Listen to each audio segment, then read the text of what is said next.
स्वागत है आप सबका मेरी नई वीडियो में। आज हम अपनी लोकेशन से करीबन 110 किलोमीटर दूर आए हैं, बिजली जीएमएस कॉलरी। ठीक है, तो देख सकते हैं आप जीएमएस का ऑफिस सामने ही दिख रहा है। तो आज इस गाड़ी में फॉल्ट यही था, पिकअप ड्रॉप का। तो दिखाते हैं आप लोगों को कि क्या फॉल्ट है गाड़ी में। वैसे देख सकते हैं यहाँ पे गाड़ियों की काफ़ी लंबी कतार है। तो इसमें से अभी हम लोगों को ये स्कॉर्पियो जो खड़ा हुआ है, ये स्कॉर्पियो भी देखना है, और इस तरफ पीछे एक, उस तरफ भी तूफान के जस्ट पीछे एक तूफान खड़ी हुई है, उसको भी देखना है। तो आइए सबसे पहले मैं आपको क्लस्टर दिखा दूं। आइए, क्लस्टर में देखिए, चेक इंजन की लाइट है।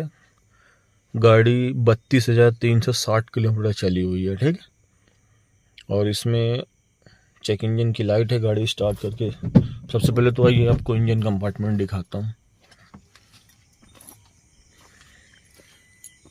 इंजन कंपार्टमेंट में कोई ऐसा इशू तो नहीं है। ठीक है, ऑयल चेक कराओ।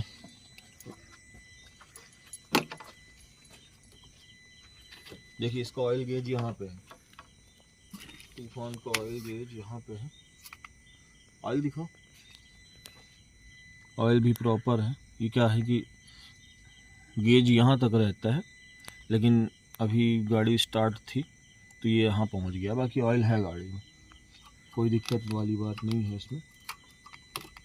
ठीक है, ऑयल गेज अंदर डाल के फिर अपन इसकी कूलेंट की लोकेशन देखते हैं, कूलेंट है गाड़ी में कि नहीं। कई बार ऐसा होता है कि गाड़ी ओवर हीट होने के कारण भी, दिखाओ भाई, कूलेंट है, ये कूलेंट है। ठीक है, ये दिखाओ, यहाँ पे दिखाओ, ये मैक्स है, ये मिनिमम है। ठीक है, चलिए मैं आप लोगों को दिखाता हूँ आगे। 2 मिनट में लैपटॉप कनेक्ट कर लूँ गाड़ी से, उसके बाद मैं आपको फॉल्ट कोड दिखाता हूँ। लैपटॉप बस चालू हो ही रहा है, कनेक्ट कर लिया मैंने। आइए आप लोगों को दिखाता हूँ। देखिए, वैसे आप लोग तो जानते ही हैं, तूफान में ये ओबीडी पोर्ट यहाँ पे होता है BS 6.2 में। जो फेज़ 2 गाड़ी है, फेज़ 2 का ओबीडी कनेक्ट यहाँ होगा, और जो फेज़ 1 गाड़ी है, फेज़ 1 में उस तरफ होता है, डिग्गी के नीचे। ठीक है, 2 मिनट आइए। तो अब मैं थोड़ा सा सॉफ्टवेयर ओपन कर लेता हूँ। ये हमारा फेज़ 2 का सॉफ्टवेयर है, फोर्स का।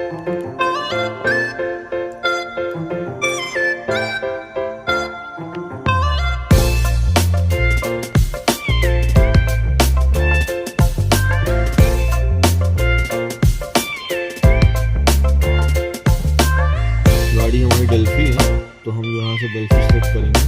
डेल्फी सेलेक्ट करने के बाद सबसे पहले लॉगिन करेंगे। लॉगिन करने के बाद जो भी पासवर्ड हमें मिला हुआ है वो अपन पासवर्ड दबाएंगे।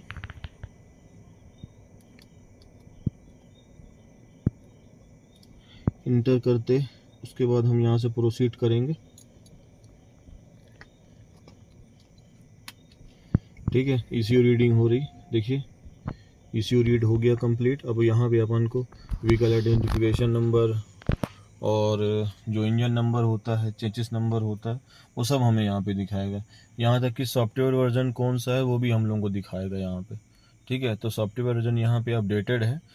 जो हमारा 55 वर्जन चल रहा है अभी यहाँ पे, पहले 41 होता था, फिर 42 हुआ, और फिर 55 आ गया। तो अपडेटेड वर्जन है, इसमें कोई इशू नहीं है।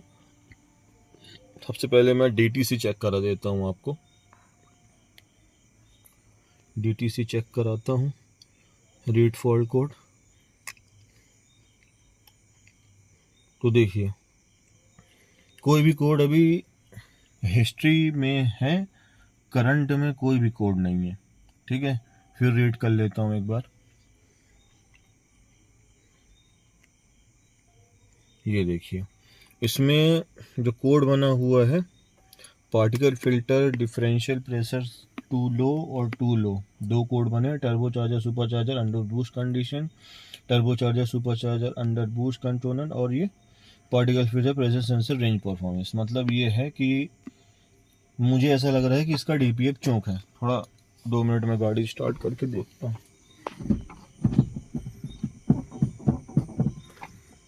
गाड़ी स्टार्ट ऐसे नहीं होगी गाइस, तूफान अपन को क्लच दबा के स्टार्ट करना पड़ता है। ठीक है, गाड़ी अपनी स्टार्ट हो गई है और स्टार्ट करने के बाद अब अपन रेस करके देखते हैं। अगर इसका DPF चौक होगा तो इसमें रीजनरेशन की लाइट आके खड़ी हो जाएगी, ये ब्लिंक करने लगेगी। ये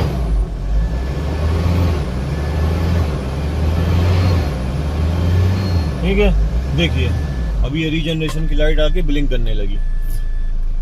इसका मतलब ये है कि इसका पार्टिकल फिल्टर चौक है। दिखाओ रीड। अब यहाँ पे देखते हैं कोई कोड करंट में आया या नहीं। देख सकते हैं 2 कोड एक्टिव हो गए। कौन सा? ये P24 4B और P24 4B का 97 और 00, ये दोनों पार्टिकल फिल्टर के कोड हैं। तो चलिए आइए देखते हैं। इसका सबसे पहले लाइव डेटा देख लेता हूँ। लाइव डेटा में देखता हूँ कि DTC बोल रहा हूँ, अभी DPF का हाल क्या है। लाइव डेटा में अपन जाके सबसे पहले DOC DPF 1 में आएंगे और यहाँ पे अपन को ये मिलेगा, ये देखिए, suit mass inside the DPF calculated based on model 32 ग्राम। तो अब ये 32 ग्राम है और इसकी करेक्टेड वैल्यू जो है मेमोराइज्ड वो 42 ग्राम होनी चाहिए। जब 42 ग्राम में ये लाइट ब्लिंक करने लगती है। ठीक है, इसकी लास्ट है 50 ग्राम और इसकी सूट की वैल्यू होनी चाहिए 50 ग्राम लास्ट। उसके बाद से ये गाड़ी स्टार्ट होना बंद हो जाएगी। तो अभी देखिए ये 32 ग्राम है। ठीक है, 32 ग्राम में होने के बाद अब आइए मैं आप लोगों को दिखाता हूँ कि इसका फॉल्ट कहाँ पे है, क्यों DPF चौक हुआ इसका, और DPF चौक होने के बाद गाड़ी कितनी गई। गाड़ी तो चली है इनकी, अगर इनकेस गाड़ी नहीं चलती तो ये जो करेक्टेड वैल्यू मैंने आपको दिखाई है अभी 47 ग्राम, ये 47 ग्राम नहीं होती, ये 12-15 ग्राम में होती, और सूट वैल्यू जो है वो आती है आपकी 29 ग्राम के एबव। ठीक है, आइए इंजन के पास मैं आपको दिखाता हूँ इंजन में क्या पड़ेगा।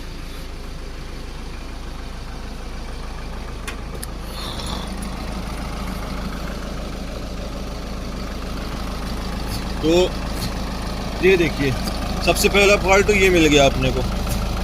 ये इसकी क्लैम्प जो है वो यहाँ होनी चाहिए, ये यहाँ अटकी हुई है। डेल्टा प्रेशर का ये हाई प्रेशर पाइप अगर जरा सा भी ढीला रहेगा, ठीक है, तो भी DPF चौक होगा। ठीक है, दूसरी चीज़ आइए इस तरफ, टर्बो चार्जर सुपर चार्जर का जो कोड बन रहा है वो यहाँ पे दिखा। यहाँ पे कोई वायरिंग कोई नहीं है, यहाँ पे सब ओके है। और वो जो अंडर बूस्ट का कोड बन रहा है दोस्तों, मैं आप लोगों को दिखाना चाहूँगा कि जो भी मेरे भाई हैं अगर उनके turbo charger super charger under boost control का कोड अगर किसी के पास भी बन रहा है तो गाड़ी में कुछ करने की ज़रूरत नहीं है। पास में ये बूस्ट प्रेशर सेंसर है। ठीक है, जब भी आपके तूफान गाड़ी का DPF चौक होगा तो क्या होगा कि यहाँ से पूरा सूट इसके अंदर आ जाएगा। जब इसके अंदर आ जाएगा तो आपका ये बूस्ट प्रेशर सेंसर जो है ये चौक हो जाएगा। जब चौक हो जाएगा तो ये अंडर बूस्ट का कोड बनाएगा। बाकी अंडर बूस्ट के लिए आपको कुछ भी करने की ज़रूरत नहीं है, बस इसको 5 नंबर एलमकी से ये सेंसर खोल के आपको इस सेंसर को बढ़िया किसी भी क्लीनर से साफ़ करके वापस से इसको लगाइए, कोड क्लियर कीजिए, 100% आपका कोड चला जाएगा। ठीक है, तो अब आइए मैं आप लोगों को दिखाता हूँ इसका रीजनरेशन। अभी अगर अपन लोग रीजनरेशन करेंगे तो फिलहाल तो देखिए रीजनरेशन होगा नहीं, क्योंकि तूफान को रीजनरेट करने के लिए अपन को इसका टेम्परेचर 70 डिग्री से ऊपर ले जाना पड़ेगा। तो सबसे पहले ऐसा करता हूँ, तो यहाँ पे वीडियो को बंद कर रहा हूँ। वीडियो को बंद करने का कारण ये है कि अभी इसको 70 डिग्री गर्म करने में बहुत काफ़ी समय लग जाएगा। मैं इसको 70 डिग्री गर्म करके जब इसका 2 पॉइंट टेम्परेचर आ जाएगा तो मैं वीडियो चालू करूँगा और आपको रीजनरेशन करके दिखाऊंगा कि रीजनरेशन हो रहा है या नहीं हो रहा है, और नहीं हो रहा है तो क्यों नहीं हो रहा है और कैसे करना है, मैं ये वीडियो में आपको दिखाने वाला हूँ। ठीक है, मैं टेम्परेचर गर्म करके, इंजन को गर्म करके टेम्परेचर 70 डिग्री ला के मैं आपको वापस आइए। जैसा कि देख सकते हैं, आप लोगों को बोला था मैं कि इसका टेम्परेचर 70 डिग्री के पास होगा तो ही रीजनरेशन होगा। देख सकते हैं टेम्परेचर अभी 74 डिग्री पहुंच चुका है। ठीक है, ये देखिए लाइव डेटा में आने के बाद अपन को यहाँ कूलेंट टेम्परेचर में जाना है। कूलेंट टेम्परेचर में सबसे पहला ऑप्शन है कूलेंट टेम्परेचर का 74.500 डिग्री। ठीक है, यहाँ पे दिखाओ। अगर इनकेस आप लैपटॉप नहीं है और देखना चाहते हैं कि मेरा टेम्परेचर हुआ या नहीं, तो अपन को यहाँ देखिए 2 पॉइंट देखना है। क्लस्टर में 2 पॉइंट दिखा रहा है, इसका मतलब आपका 70 डिग्री प्लस है। ठीक है, तो आइए अब मैं गाड़ी 2 मिनट बंद करता हूँ। गाड़ी बंद कर दी, इग्निशन चालू किया। अब मैं आप लोगों को इसका कोड क्लियर करके दिखाता हूँ। पहले कोड रीड किया, सारे कोड हिस्ट्री में चले गए। ये देखिए DTC क्लियर अनसक्सेसफुल। अब जब आपको इसके पहले वीडियो में मैं दिखाया हूँ आप लोगों को कि अगर DTC क्लियर होना होगा तो वो क्लियर रिस्पांस देता है, पॉजिटिव रिस्पांस देता है। तो अभी देखिए कोई DTC फिर भी नहीं शो कर रहा है, लेकिन अभी क्या है, फॉल्ट तो बना हुआ है, इसलिए DTC क्लियर नहीं हुई। ये देखिए DTC क्लियर अनसक्सेसफुल। ठीक है, तो चलिए उसके बाद अपन को यहाँ पे DTC चेक करना है। कोई DTC नहीं है, और DTC के बाद अपन को यहाँ छोटा टेस्ट में जाना है। एक छोटा टेस्ट के बाद देखिए ये पहला ऑप्शन यहाँ पे आ रहा है अपने पास सामने, रीजनरेशन एट आइडल। उसके बाद अपन गाड़ी को स्टार्ट करेंगे।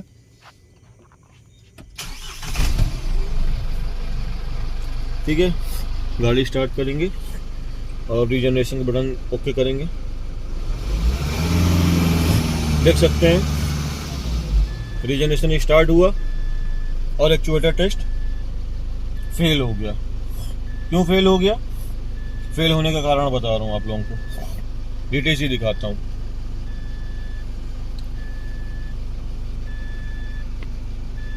ये देखिए, क्योंकि अपना DPF चौक है, इसलिए ये रीजनरेशन गाड़ी नहीं लेगी। अब रीजनरेशन इसलिए नहीं ले रही है क्योंकि देखिए क्या है, इसकी कैरेक्टर्ड वैल्यू इतनी ज्यादा बढ़ गई है। लाइव डेटा में आपको दिखा रहा हूं मैं, DOC DPF1। ये देखिए कैरेक्टर्ड वैल्यू इसकी 47 ग्राम है। 47 ग्राम में कभी भी DPF को रीजनरेट नहीं करना है। ठीक है, उससे क्या होता है कि अगर करेक्टेड वैल्यू 47, 40, 42 ग्राम से ऊपर है तो कभी भी हमें ना ही मैनुअल रीजनरेशन बटन से करना है और ना ही लैपटॉप से अपन लोगों को ज़बरदस्ती रीजनरेशन करवाना है। लेकिन इस कंडीशन में अपन क्या कर रहे हैं कि अपन को पता है कि करेक्टेड वैल्यू इसकी क्यों बढ़ी है। करेक्टेड वैल्यू इसकी इसलिए बढ़ी है क्योंकि डेल्टा प्रेशर में जो पाइप जा रहा है high pressure delta pressure sensor में, उसका क्लैम्प ढीला था। ठीक है, तो कहीं से भी माइनर लीक पॉइंट भी अगर इस गाड़ी में बनेगा तो ये अपना क्या बोलते हैं उसको, सूट मास और करेक्टेड वैल्यू डबल तेजी से बढ़ाएगा। ठीक है, तो अभी हमें पता है कि इस गाड़ी का DPF चौक नहीं है और करेक्टेड वैल्यू बढ़ने के कारण ये रीजनरेशन नहीं हो रही गाड़ी। ठीक है, तो आइए आप लोगों को तरीका बताता हूँ। कुछ नहीं करना है, गाड़ी को ऑफ करेंगे। गाड़ी को ऑफ करने के बाद अपन को जाना है सीधे एक्चुएटर टेस्ट में।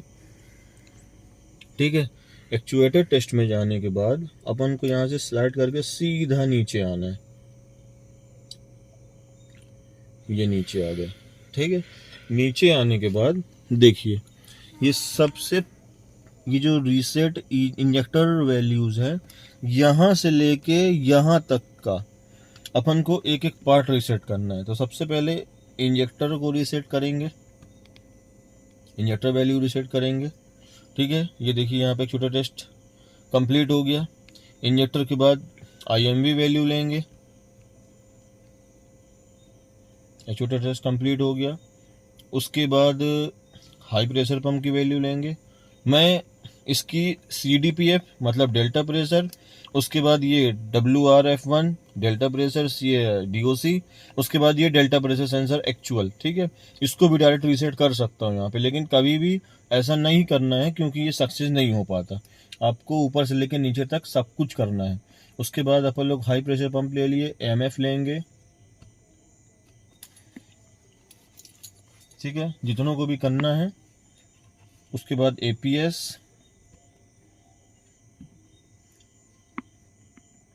टेस्ट अंडर प्रोसेस और टेस्ट एक्चुएटर टेस्ट कंप्लीट। उसके बाद CDPF में क्या होगा, आपका डेल्टा प्रेशर सेंसर की वैल्यू कम होगी, रेल प्रेशर, सारे के सारों को हम लोगों को यहाँ पे रीसेट करना है, ये जरूरी है। थ्रॉटल पोजीशन को रीसेट करेंगे। बता रहा हूँ भाई, कोई इतनी बारीकी से नहीं बताता। EGR को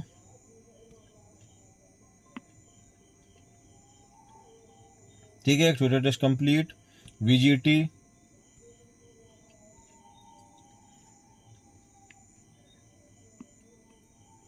अभी तक मैंने भी अपनी किसी भी वीडियो में इतनी बारीकी से नहीं बताया है, लेकिन मेरे पास कॉल भी आए, मैसेज भी आए कि भैया आप जब हमारे पास ऐसी कोई कंडीशन फंस जाती है तो कैसे करते हैं। तो मेरे को इस वीडियो को बनाना पड़ा, ठीक है, कि कैसे करते हैं। तो सबसे उसके बाद VGT हो गया। उसके बाद अपन लोग LNT करेंगे। ये सारा सिस्टम रीसेट होने के बाद मैं आप लोगों को एक जादू दिखाऊंगा।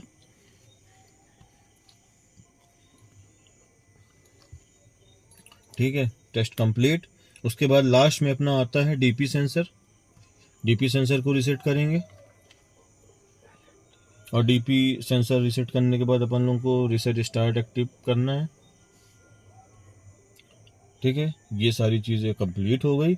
अब कंप्लीट करने के बाद देखिएगा, यहाँ से मैं DTC में क्लिक करूँगा, सारे कोड ऑटोमेटिक हिस्ट्री में चले जाएंगे, या तो आएंगे ही नहीं। देखिए ये हिस्ट्री में चला गया। हिस्ट्री में जाने के बाद मैं इसको क्लियर करूँगा। अभी भी क्लियरेंस सक्सेसफुल है क्योंकि DTC बनी हुई है, ठीक है। उसके बाद मैं आप लोगों को दिखाता हूँ एक बार और। DTC नहीं है, ठीक है। ये देखिए, नज़दीक से दिखाओ भाई, कुछ भी क्लियर छुपना नहीं चाहिए। ये देखिए क्लियर रिस्पॉन्स आ गया, DTC क्लियर, रिस्पॉन्स पॉजिटिव, ठीक है। अब मैं आप लोगों को क्लस्टर दिखाओ भाई, क्लस्टर में दिखाओ किसी तरह की लाइट, चेक इंजन की लाइट गई, ठीक है। अब दिखाओ स्क्रीन, दिखाओ स्क्रीन में मैं लाइव डेटा में इनको DPF दिखा देता हूँ। देखिए जादू हो गया। करेक्टेड वैल्यू 42 ग्राम से 0 में आ गई। सूट वैल्यू 28 ग्राम आ गई। 29 ग्राम से ऊपर लाइट जलने लगती है, ब्लिंक करने लगती है, और 28 ग्राम से नीचे लाइट खड़ी हो गया कि ताकि आप रीजनरेशन कर लो, ठीक है। तो अब मैं आपको एक बार इसका DTC और दिखा देता हूँ।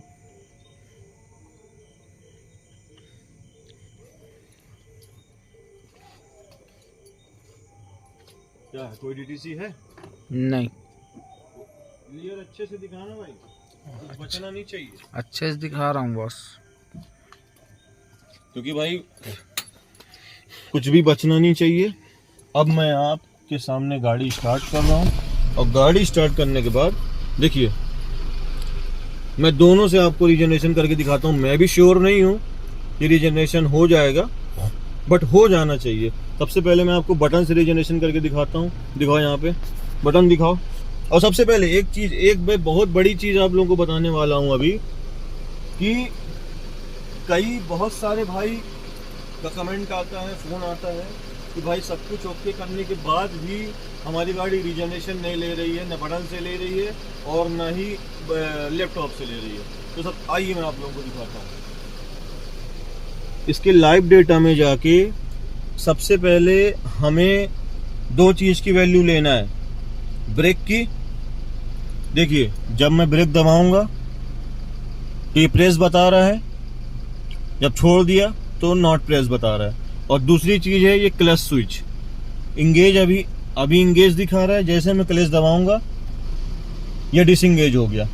ठीक है, ये सारी चीजें ओके होगी तो ही गाड़ी रीजनरेशन लेगी, अन्यथा नहीं लेगी, आप परेशान रहोगे गाड़ी में। ठीक है, बहुत बारीकी से समझा रहा हूं मेरे भाइयों, थोड़ा सा ध्यान दे लीजिएगा, सब कुछ समझ में आ जाएगा। तो दिखाओ, बटन दिखाओ, मैं बटन से रीजनरेशन करके दिखाता हूँ। इसको 5 से 10 सेकंड के बीच में ये रीजनरेशन होना होगा, बटन से तो हो जाएगा, नहीं तो फिर लैपटॉप से करना ही पड़ेगा इसको। ठीक है, ये बटन दबा दिया मैं।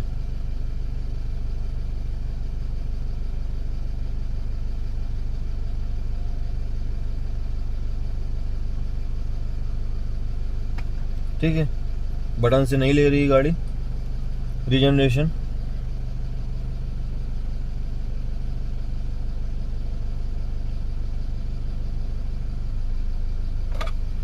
कई बार इसका कारण होता है, मैं गाड़ी बंद करके दिखाता हूँ, कई बार ऐसा हो जाता है कि आओ नजदीक आओ, कई बार ऐसा हो जाता है कि ये जो रीजनरेशन का बटन है ये स्टक हो जाता है।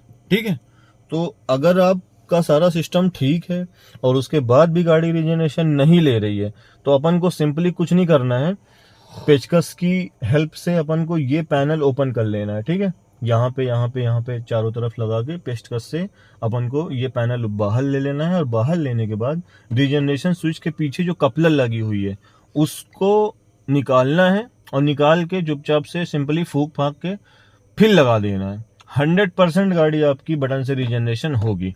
अभी पेचकस लाए अपन लोग, पेचकस दो, मैं अभी दिखाता हूँ थोड़ा सा, लाओ वीडियो मेरे को दो, तुम पेचकस निकालो बैग से।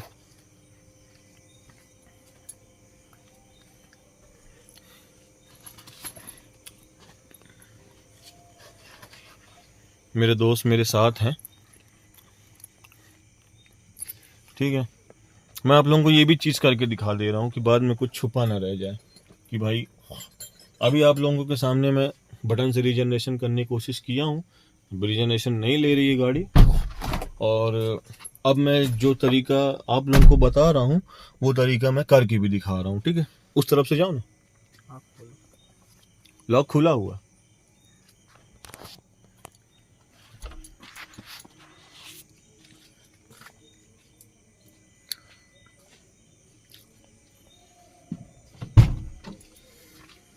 तो देख सकते हैं, सिंपली इसमें कुछ नहीं करना है, बस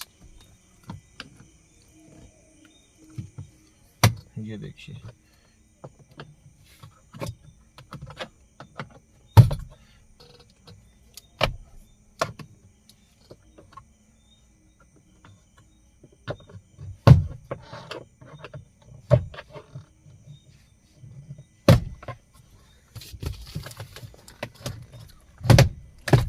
ये देखिए, ये है अपना डीपीएफ रीजनरेशन की स्विच, ये है, और इसकी कपलर। और सबसे पहले ये जरूर चेक कर लेंगे, देखिए इसमें सब कुछ लिखा हुआ है, ये फ्रंट फोग लैम्प का कपलर है। ये कभी कभी ऐसा होता है कंपनी से भी मिस्टेक हो जाता है और कपलर इधर का उधर लग जाता है। ठीक है, कुछ नहीं करना है, ये कपलर निकाल लिए, देखिए इसमें लिखा हुआ है साफ साफ डीपीएफ रीजनरेशन स्विच। ठीक है, तो सिंपली इसको फूकना है, फूकने के बाद ये स्विच फूक लिए और फिर से देख लिए डीपीएफ रीजनरेशन स्विच, सिंपली इसको लगा देना है वापस। देखिए कभी कभी क्या होता है, लूज कांटेक्ट की वजह से भी ये ऐसा करने लगती है। ठीक है, ये कर लिए, गाड़ी स्टार्ट करो धर्मेंद्र भाई थोड़ा, मैं क्लिच दबाया हूँ, आप सेल्फ मार दो। ठीक है, अब और दिखाता हूँ ये रीजनरेशन हो रहा है या नहीं हो रहा है बटन से।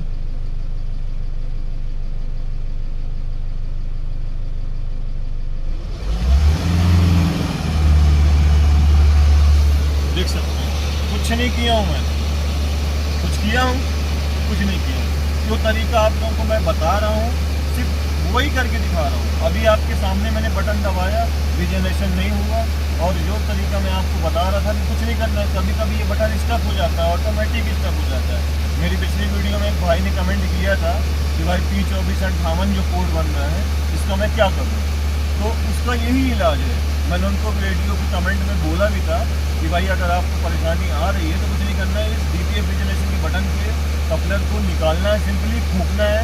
अगर आपके पास कोई क्लीनर है, मेरे पास तो देखिए मैं ऑफ रोड में आया हूँ, अभी रात के 1:30 या 2 बज रहे हैं, अभी मेरे पास मेरी घड़ी भी बंद हो गई है, ठीक है। तो मैं ऑफ रोड में आया हूँ, ऑफ रोड में मैं उतना ही सामान लेके चलता हूँ कि जितने में मेरी गाड़ी स्टार्ट हो जाए चलने लगे, और ऐसा कुछ भी फॉल्ट होगा तो मेरे पास उतना सामान रहता है कि मैं गाड़ी को ऑन रोड कर दूँ ऑफ रोड से, ठीक है।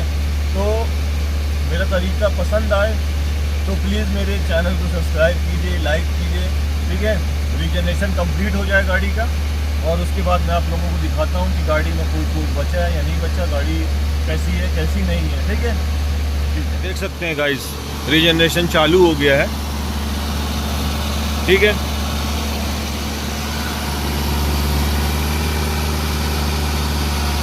JMS ऑफिस भी वाले बोल रहे होंगे कि कहाँ से ये लोग आ गए हैं जो रात में हम लोगों को परेशान कर रहे हैं, ठीक है। लेकिन अफसोस गाइस, अभी हम लोगों को ये वाली गाड़ी भी बनाना है, ठीक है। तो दिखा देता हूँ आप लोगों को, ठीक है। लैपटॉप, ये देखिए लैपटॉप बंद है, आपके सामने बटन दबा रहा हूँ कि चालू हो जाए। ये देखिए अभी भी ये इस तरफ है। अगर मेरे को रीजनरेशन करना होता तो मैं एक्चुएटर टेस्ट में आके फिर यहाँ से रीजनरेशन के पास जाता, ठीक है। दोस्तों, रीजनरेशन प्रोसेस कंप्लीट हो गई है, गाड़ी देखिए ऑटोमेटिक शांत हो गई है, 1000 RPM में आके खड़ी हो गई है, ठीक है। अब हम इस गाड़ी को कर देते हैं थोड़ा देर बंद, क्योंकि टेम्परेचर इसका 3 डिग्री पहुंच गया, ठीक है। लैपटॉप में मैं इसकी रीडिंग दिखाता हूँ आपको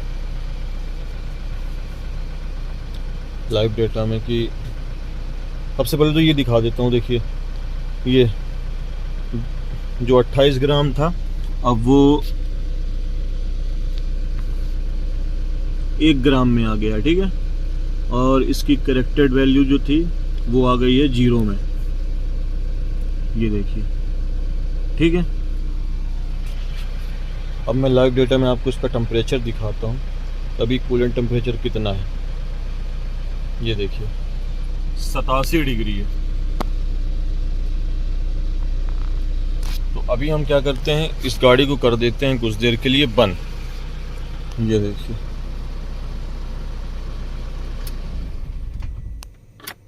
ठीक है। बंद कर देते हैं, लैपटॉप को भी शट डाउन कर देता हूँ। इसकी सबसे पहले बैटरी चेक कर लेता हूँ कितनी है, चलेगी या नहीं। बैटरी बहुत है, अभी चालू रखता हूँ इसको, ठीक है।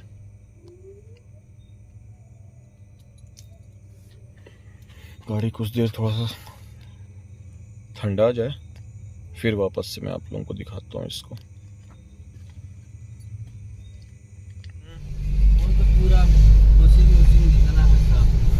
अब देखो टाइम टाइम पे काम नहीं होगा तो बुशिंग वशिंग का काम तो आएगा भाई।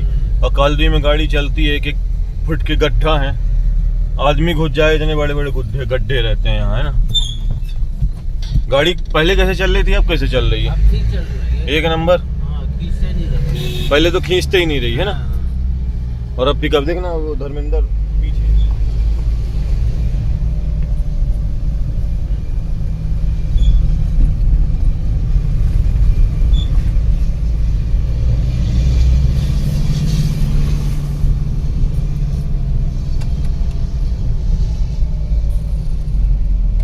गाड़ी कंप्लीट हो गई है हमारी, 10 किलोमीटर का भैया को ट्रायल दे दिया, खुद भी चलाया।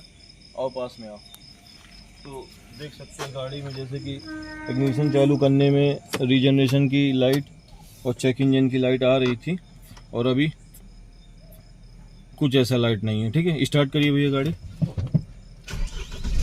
ये रेस करिए थोड़ा, ये देखो, बस रेस करने में तुरंत यहाँ पे DPF की लाइट रीजनरेशन होने लगी। चलिए ब्रेक मारो ना, ठीक है। तो भैया से अब कैसा चल रहा है भैया? पहले से और अभी? तो अगर मेरी दी हुई जानकारी पसंद आए तो प्लीज़ चैनल को लाइक कीजिएगा, सब्सक्राइब कीजिएगा, और ताकि मैं आप लोगों के लिए ऐसी नई नई वीडियो लाता रहूँ और आप लोगों को तूफान से और तूफान के बारे में जानकारी ऐसी देता रहूँ। ठीक है, बहुत बहुत धन्यवाद आप लोगों को।